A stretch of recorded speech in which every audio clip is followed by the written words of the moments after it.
তুই আমার হিরো সিরিয়ালের আগামী একদম নতুন পর্বের আপডেট নিয়ে আমরা চলে এসেছি। তো ভিডিওতে লাইক দিয়ে পুরো ভিডিওটি দেখতে থাকো। শুরুতেই থাকছে আরশি এবং সাক্ষ্য রিতমকে খুঁজতে খুঁজতে এক পর্যায়ে দেখা যায় একটা পুরোনো বাড়ির সামনে এসে হাজির হয়, আর সেখানে দরজা ভেঙে ভিতরে ঢুকেই একজনকে শাড়ি পরা অবস্থায় দেখতে পায়। আর সে উল্টো দিকে ঘুরেছিল। তখন তাকে বলতে থাকে, আপনি এদিকে ঘুরুন, প্লিজ এদিকে ঘুরুন। যখন অনেকক্ষণ জোর জবরদস্তি করার পর আরশি ওই মহিলার মুখটা ঘোরাতে পারে, তখনই ওই মহিলাকে দেখে চমকে উঠে।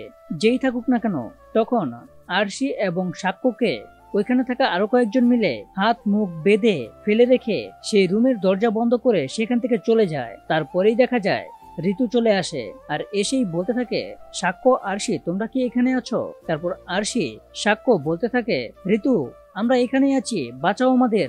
তো বন্ধুরা, এই নিয়ে তোমাদের মূল্যবান মতামতগুলো কমেন্ট করো, আর এরকম নিত্য নতুন সিরিয়ালের আপডেট পেতে এখনই চ্যানেলটা সাবস্ক্রাইব করো।